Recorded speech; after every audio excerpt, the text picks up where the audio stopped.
In this week's video, we're going to look at doing the eye. The first thing you want to do is you want to create the upper eyelids and the brow. And right now it's pretty shallow and I need to build that up. You might look at your packet on page 115 to start with the eyelids.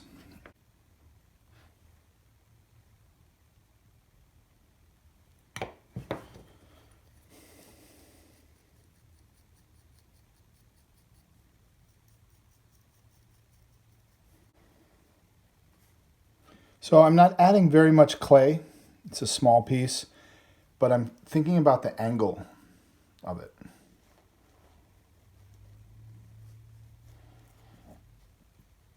For the eyes, it's very helpful to look at the mirror.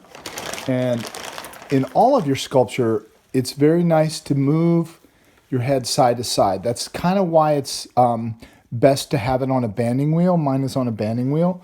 So I can look at how the eye curves around the sides. You really need to think about the curvature.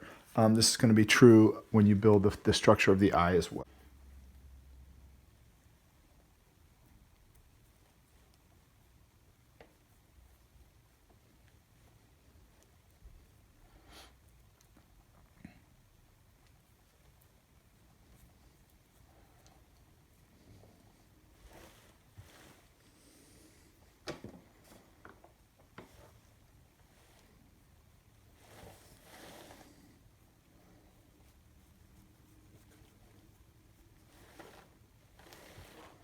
So with all of your structures, you want to stand back a couple of feet from your sculpture. Take a look at it and look and see where is it that it's uneven. And if you see that one side is protruding more than the other, fix it. It's also helpful to look from up above. So looking straight down at it, kind of a bird's eye view, will give you a better sense to see if they're even. One common mistake is that one eye protrudes more than the other, or one eyebrow protrudes more than the other. Notice that my eye sockets are not very deep. If you removed a lot of clay, you're going to need to reinsert that. As you move on to page 116, in Philippe's version that he does, he made a deep eye socket. So he's adding a large piece of clay. On mine, I have a more shallow eye socket. So I'm not going to add very much clay at all. When you add your piece of clay, before you attach it, you may want to play around with it. Like that's going to be too much. I don't want it to pop out more than the eyebrow. So I want it to kind of fit inside of that space.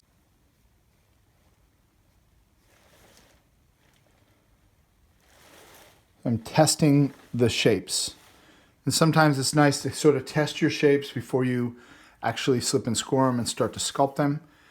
See if you can get both sides even. Step 30 on page 116. Try to make both sides even before you proceed, and I think you're going to end up with a better symmetry between the two eyes.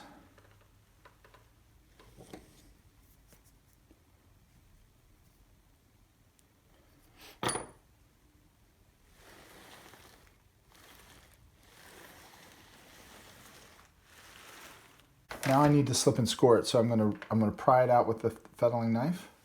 Put my slip in.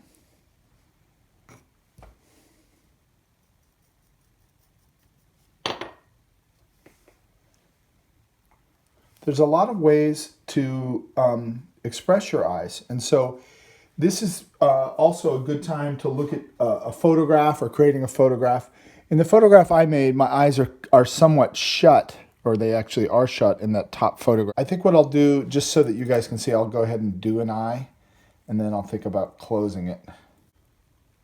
The slipping and scoring at this point is just reinforcing. You don't want to add to amount of clay and then create an air bubble. So you want to kind of think about that as you go in.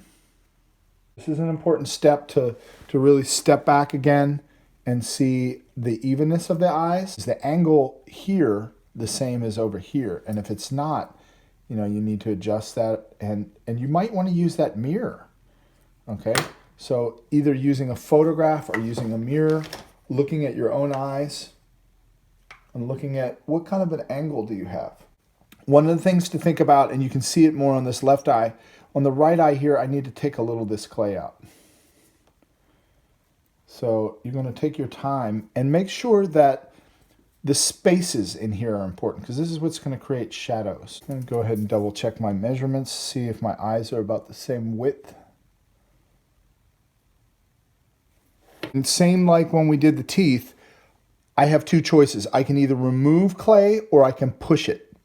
If you push it, again, you're going to have to stand up to push in. What I'm going to do is I'm going to take this tool and then right in here, and this clay is really soft, so I'm just going to push really gently and create a little bit of an indentation there. And that's going to be the start of the eye. And then coming over and out. When you're thinking about the eye, you're thinking of it all the way around the face, and that's why it's nice to have it on the banding wheel. So you can look at it from the front view and you can look at it from the side view. For the bottom, maintain that rounded shape. For the bottom, my eye curves down a little bit.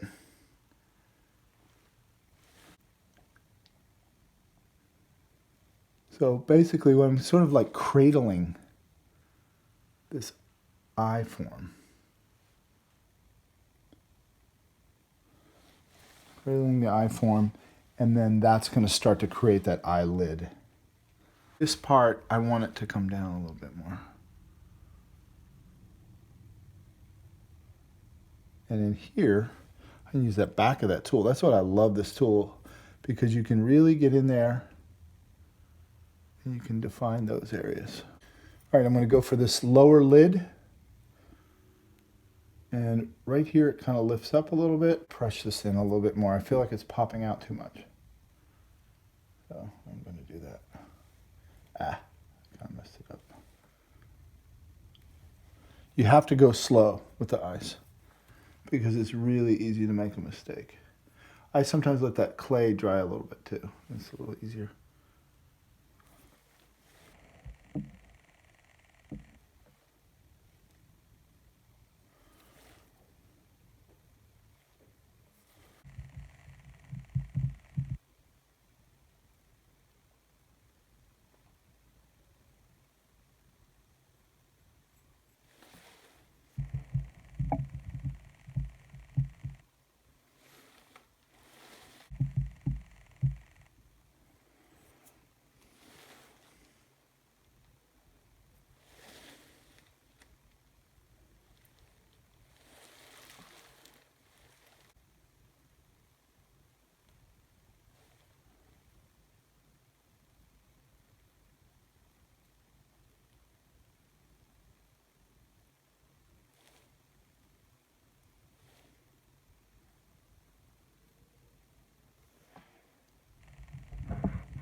So I'm thinking about that eye curving all the way around the side. So you should be able to see the side of the eye over here, and then a frontal view, and you're going to do that on both sides.